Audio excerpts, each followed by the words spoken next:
Of course, those of you familiar with life in Japan, you might already know that we have to take our shoes off pretty much everywhere we go.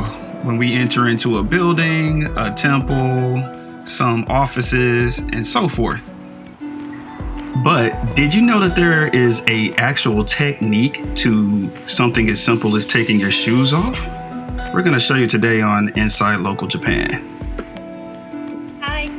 Hi, Jason です。はい、ちょっとお待ちください。はい。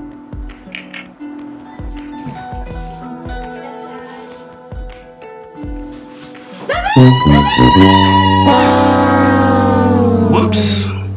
Yeah, I think I did something wrong here. I was supposed to take my shoes off in the genkan, which is this tiled area that you find in the front of most people's houses and businesses in Japan.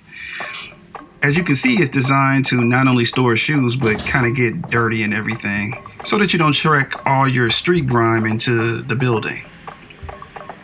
But there's a technique for taking your shoes off here, and this is not it.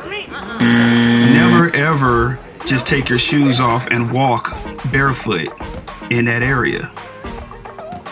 What you're supposed to do is take your shoe off and then put your unshoed foot onto the steps like that, okay? Twist your shoes around so they're facing the front door so when you're ready to leave, they're ready to go. And if there's some slippers, put your feet in them. Don't worry, if you don't have any slippers, you can wear your socks. Pretty cool, eh? Let me show you how it's done a different way. Here's a pro tip. You can use the edge of the step there to just pull your shoes off automatically, kind of, right? There you go. Okay, what about when leaving? Well, simply put your shoes back on. They should be waiting facing the door so that you can just put them back on when you're ready to go. Sitting down on that step, by the way, is perfectly okay. We don't want you to fall over and lose your balance while you're trying to put your shoes back on. Let's see that one more time. I'll demonstrate this time. Taking my shoes off. The slippers that they gave me, make sure you put them back where you got them from. Sometimes that's a shelf. Other times they're just simply left on the floor. It's always good hospitality if you leave them. And just like I did it before, make sure you twist it for the next person. Okay, so today we've talked a little bit about how to properly enter into not only a Japanese house, but also a place of business. But let me tell you one more pro tip. In the summertime, I tend to wear kind of sandals like these, all right, like beach sandals, Crocs.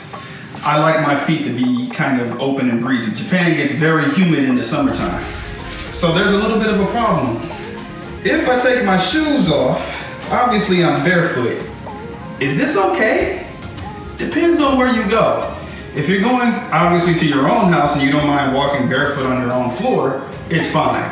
If you're going to your friend's house, you might want to ask first or just kind of look around and see what's going on. But if you're going to a place of business, a school, or maybe somebody's house you've never met before, what are you gonna do? Well, of course they might give you a pair of slippers, okay? But I'm a little bit, embarrassed to say this, but I have sweaty feet. So what I tend to do, I bring my own socks.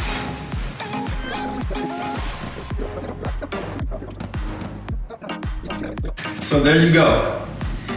The proper way to enter into the Japanese house through the genkan. Remember, like, subscribe. If you have any comments or suggestions, anything else you want to know about life in Japan before you come and visit us here, leave a message down in the comments. See you guys later.